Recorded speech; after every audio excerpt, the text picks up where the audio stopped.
नमस्कार साथियों, Nanak classes YouTube channel पे आप सभी साथियों का स्वागत, सत्कार, अभिनंदन। आज हम चर्चा करेंगे कि फर्स्ट ग्रेड के अंदर किस प्रकार आज इस पारी के अंदर क्वेश्चन पूछे गए, किस प्रकार के क्वेश्चन पूछे गए थे, उनकी हम चर्चा इस वीडियो में करेंगे। ग्रुप ए का पेपर हुआ था और आज सब्जेक्ट का भी है, तो करंट अफेयर्स के कैसे क्वेश्चन पूछे गए। देखिए, सबसे पहला प्रश्न करंट का आया। मार्च 2026 में para Olympic champion Krishna Nagar ने 7वीं senior national para badminton championship 2026 में SH6 श्रेणी में 2 स्वर्ण पदक जीते। इस संबंध में निम्न में से कौन सा कथन सही है। और जाहिर सी बात है, जो नानक क्लासेज के साथ जुड़ा हुआ था, कंटिन्यू जुड़ा हुआ था, निश्चित उसने राजस्थान करंट अफेयर्स के क्वेश्चन सही किए हैं। तो उसमें ऑप्शन देखो क्या था। उन्होंने पुरुषों की एकल स्पर्धा में फाइनल में सुदर्शन MS को हराकर स्वर्ण पदक जीता, बिल्कुल बात सही है। इन्होंने एक और स्वर्ण पदक नित्याश्री सुमति शिवन के साथ मिक्स्ड डबल में जीता, ये भी सही है।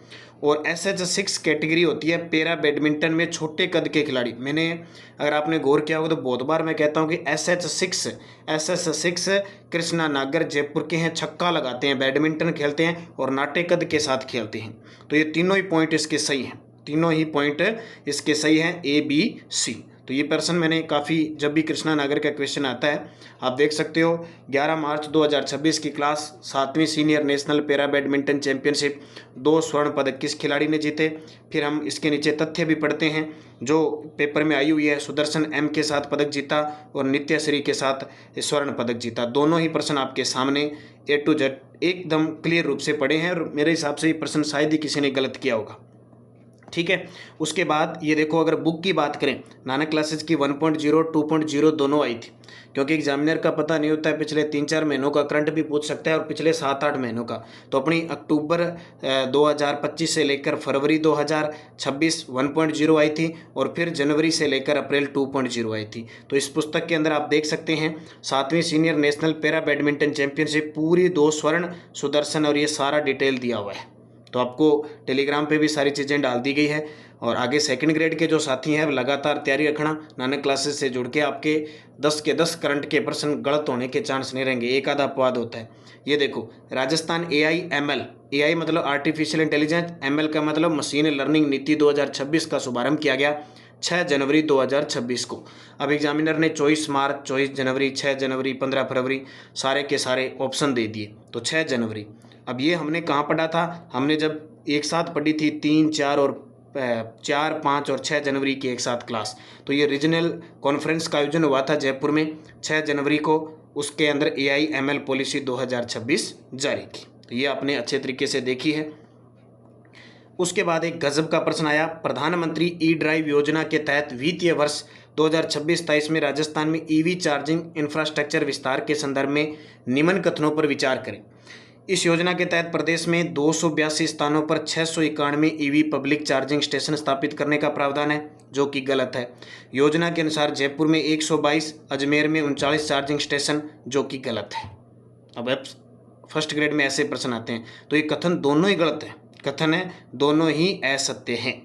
ए बी गलत है और बी भी गलत है। अब क्यों है, मैं इसकी डिटेल बताता हूँ जिस साथी ने लगातार पढ़ा है। ये देखो, ये क्लास है 1 और 2 अप्रैल 2026 की। PM E-ड्राइव योजना के तहत जयपुर में 112 होंगे, अजमेर में 49 होंगे, 2 क्लियर। और एक और मैं यहाँ बता देता हूँ, 2 मैंने डाले थे प्रूफ, शायद एक भी आगे नीचे रह गया होगा, ठीक है, वो भी बताऊँगा कि इसके अंदर ये 282 नहीं है और 691 नहीं है, ये दोनों ही हैं, दोनों ही मैं आपको बताऊंगा। तो एक तो ये रहा पोस्टर, थोड़ा क्योंकि टेक्निकल टीम है नहीं तो खुद नहीं तैयार किया है। तो जयपुर में 112, अजमेर में 49, उदयपुर में 39, कोटा में 28, 34 चार्जिंग स्टेशन राष्ट्रीय और राज्य राजमार्गों पर लगाए जाएंगे। अब जब इसको करवाते हैं ना, तो बहुत सारे विद्यार्थी कहते हैं गुरुजी ये कौन याद करेगा, ये उदयपुर में इतना। अब देख लो, तारा सामने प्रश्न है नहीं। और ये देखो 3, 31 मार्च की क्लासें हैं अपनी, जो डेली नानक क्लासेस पे आती है। उसके बाद ये प्रश्न आया, देखो आगे और आएगा, थोड़ा सा कट के है, मैं यहाँ बता देता हूँ। प्रधानमंत्री इंटर्नशिप योजना के पायलट प्रोजेक्ट चरण में मार्च 2026 में संशोधन किया गया। इंटर्नशिप की अवधि है वो 1 वर्ष से घटाकर 9 महीने कर दी, जो कि गलत है। आयु पात्रता 21 से 24 वर्ष परिवर्तित करके 18 से 25 कर दी, ये भी गलत है। इंटर्नशिप के लिए मासिक सहायता 9,000 रुपये कर दी, ये सही है। 5,000 से 9,000 कर दी, तो इसमें सी तो है सही, सी सही है, तो बी और सी दोनों ही सही हैं, ये भी सही है बी और सी। अब देखो इसमें है क्या 21, अब ये डिटेल बताता हूँ। ये देखो अपनी बुक नानक क्लासेज की, इसमें हाँ ठीक है 21-18 से अधिकतम कर दी 24 से 25, ओके सही है ये। और पहले 5,000 रुपये थे, अब 9,000 रुपये कर दिए, तो ये आपके सामने प्रूफ पड़ा, ओके ठीक है। ये योजना का तीसरा चरण वर्तमान में चल रहा है और इसमें 1 लाख इंटर्नशिप के अवसर प्रदान करने का निर्धारण है। तो देखो जब ये बुक आई थी तो प्रमुख पोर्टल, प्रमुख योजना, प्रमुख नीतियाँ अलग अलग टाइप दिया था। उसके बाद में प्रश्न आया वर्ष 2025 में निम्न में से किस जिला युगम में अंतर्राष्ट्रीय पर्यटक का सर्वाधिक आए। तो राजस्थान के अंदर सबसे ज़्यादा जयपुर और उदयपुर में आए।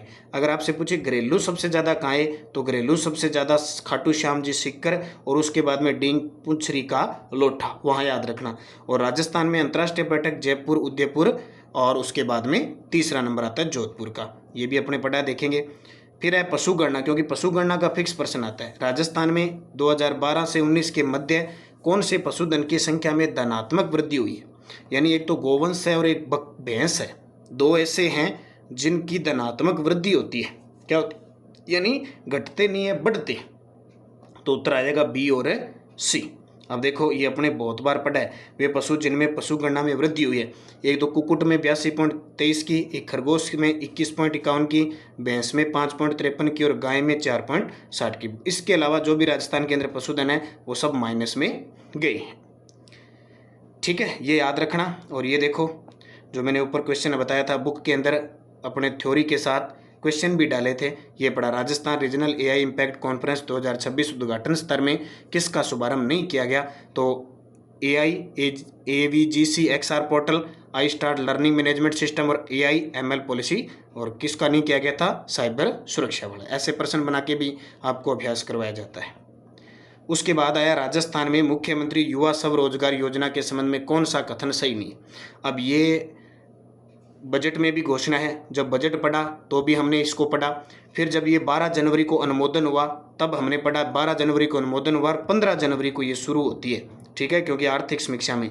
और अभी आपने कोई साथी डेली क्लास देख रहा है, 30 मई की क्लास ही मैंने यानी कल की क्लास में ये आपको करवाया है। तो इसमें 10 लाख युवा नहीं है, 1 लाख युवाओं को रोजगार देना है, तो ये कथन गलत हो गया। 18 से 45 वर्ष है, ये सही है। न्यूनतम शैक्षणिक आयु 8वीं है, यानी 8वीं से 12वीं की अलग है और उसके बाद में उच्च शिक्षा है। योजना 15 जनवरी 2026 को प्रारंभ हुई, ये बात भी सही है। आर्थिक समीक्षा के अंदर बड़े धड़ल्ले से दे रखा है, तो एक गलत हो जाएगा क्योंकि सीधा ही पड़ा है, भी 1 लाख है, 10 लाख को नहीं। ये देखो मैंने आपको करवाया था कि मुख्यमंत्री युवा स्वरोजगार योजना, युवा दिवस पर इसका अनुमोदन किया गया, जबकि शुरू इसको 15 जनवरी को की गई। 8वीं और 12वीं, न्यूनतम है 8वीं और अधिकतम उच्च शिक्षा ITI वगैरह है। तो इस योजना को पूरा याद रखना, इससे प्रश्न आएगा। ई ड्राइव वाला आपने पढ़ ही लिया, PM ई ड्राइव देखो बुक के अंदर भी पूरी डिटेल से दिया है। ये देखो 262, 591 वी चार्जिंग, जयपुर में 112, अजमेर में 49। तो पूरी डिटेल के साथ अगर आपने पढ़ी है तो आपका क्वेश्चन सही होगा। एक योजना है Rajasthan home stay paying guest house योजना 2026 के संदर्भ में निम्न कथनों पर विचार करो। निर्धारित प्राधिकारी द्वारा मकान को सिल्वर व गोल्ड श्रेणी में वर्गीकृत किया जाएगा, बिल्कुल सही है। मकान मालिक पट्टेदार कम से कम 1 कमरा अधिकतम 7 कमरे मेहमानों को किराए पर देगा, ये गलत है। ये इसकी 8 की व्यवस्था हो गई, ठीक है, 8 की व्यवस्था हो गई। तो पहला तो है सही, दूसरा है गलत। तो इसमें ए सत्य है, बी असत्य। देखो अपने जिस प्रकार पकड़वाया उसकी आंसर की मैं बता रहा हूँ, RPSC फिर भी 1-2 इधर उधर कर लेती है। ये देखो राजस्थान होम स्टे योजना, श्रेणियाँ सिल्वर 1,000 रुपये और शुल्क गोल्ड का 2,000 है। इसका मतलब श्रेणियाँ तो है सिल्वर और गोल्ड, और अधिकतम 8 कमरे है, देखो 7 नहीं है। स्वामी परिवार के अनिवार्य निवास की शर्त नहीं है, स्वामी नहीं रह सकता। इसका मतलब 8 के 8 कमरे हैं, तो स्वामी नहीं रहेगा तो 8 कमरे किराए पर होंगे। Ease of doing business, ease of living को बढ़ावा देना। तो ये दोनों बातें एक सही है, एक गलत है। ये देखो बुक के अंदर पूरी डिटेल के साथ बड़ी शिद्दत के साथ इसको दिया गया है। 8 कमरे, 24 बैंड, 7 दिन में अस्थायी पंजीकरण, 3 माह में स्थायी प्रमाण पत्र। अब आगे भी प्रश्न आए तो आप इसको हल कर सकते हो। आगे कोई SI की और RS प्री की तैयारी कर रहे हैं तो सेम फर्स्ट ग्रेड वाला सिलेबस है, कंटिन्यूज। देखो अपना जो करंट है वो नानक क्लासेज पे राजस्थान का आता है, प्रताप क्लासेज पे राष्ट्रीय अंतर्राष्ट्रीय आता है।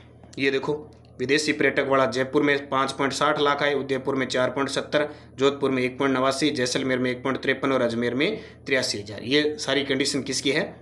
विदेशी पर्यटकों की। ठीक है, उसके बाद देखिए अपनी दिल्ली की क्लास बाद में वीकली आती है। ये होम स्टे वाला आपने पढ़ ही लिया। उसके बाद में ये देखो, ये भाई अभी मैं ढूंढ नहीं पाया क्योंकि मैं थोड़ा सा साइड में था, संडे के दिन कोई काम होता है तो बुक वगैरह घर पे पड़ी हुई थी। मार्च 2026 में यूनाइटेड किंगडम में हाउस ऑफ कॉमन्स में कला और संस्कृति के क्षेत्र में महिला सशक्तिकरण पुरस्कार से किसे सम्मानित किया गया? ऋतुपर्णा सेनगुप्ता। ठीक है, अभिनेत्री ऋतुपर्णा सेनगुप्ता, इसका भी आपको दे दिया जाएगा। ये होम स्टे वाला मैंने आपको दे दिया। उसके बाद देखिए ये ईवी चार्जर वाला सारा डिटेल है, 262,551, 1 से 2 अप्रैल 2026 की क्लास। और उसके बाद इम्पोर्टेंट देखो युवा स्वरोजगार, ये 15 जनवरी 2026, 30 मई की क्लास है ताज़ा ताज़ा। उसके बाद में कंजर्वेशन रिजर्व फिक्स है, अभी आज भी 5 बजे क्लास आई है कंजर्वेशन रिजर्व की 2nd ग्रेड के लिए। बांझ अमली कहाँ पे? 12 में, बिशलपुर टोंक में है, गंगा भैरव घाटी अजमेर में और वाड़ा खेड़ा सिरोही में है। तो इसने पूछा पूर्व से पश्चिम, तो पूर्व से पश्चिम की बात करें तो पूर्व में सबसे पहले बांझ अमली आएगा, ए आएगा, फिर टोंक आएगा, बिशलपुर, ठीक है, बी आएगा, फिर गंगा भैरव घाटी आएगा, फिर वाड़ा खेड़ा आएगा। तो आराम से इसको सही कर सकते हैं। उसके बाद मैं आपको एक बार करंट में ही बात करूंगा, बाद में जीके अलग से करवाऊंगा। देखो G20 कहाँ होगा? फ्रांस में, और ब्रिक्स कहाँ होगा? भारत में। 2 फिक्स याद रखो, ए बी का 4 पहला ही हो जाएगा। और उसके बाद में G20 अमेरिका में, एशियन फिलीपींस के अंदर। तो ये तो सदाबहार है, आप पढ़ते रहते हो। उसके बाद में ये प्रश्न है, राजस्थान के किस संस्थान ने मार्च 2000 QS वर्ल्ड यूनिवर्सिटी रैंकिंग में 16वें संस्करण में शीर्ष 5 स्थान प्राप्त किया है? तो ये है भाई BITS जो बिट्स प्लानी है। ये अभी मैं देख नहीं पाया, इसका भी आपको बता दूंगा क्योंकि सिर्फ की डोज या कहीं ना कहीं मिल जाएगा। ये इंटर्नशिप वाला हमने कर लिया, ये कर लिया, पशुधन वाला हमने कर लिया, चोटियाँ हम अलग से पढ़ेंगे, मिली बार ये पढ़ेंगे। ये देखो वर्ष 2022-23 में राजस्थान में निम्न में से कौन सा रेपसीड व सरसों उत्पादन में पहला जिला है? तो रेपसीड और सरसों उत्पादन में टोंक जिला बताया जा रहा है। 1 नंबर टोंक है, 2 नंबर पे अलवर है, 3 नंबर पे गंगानगर है। रेपसीड, सरसों और राई दोनों के बारे में ये पूछ रहा है।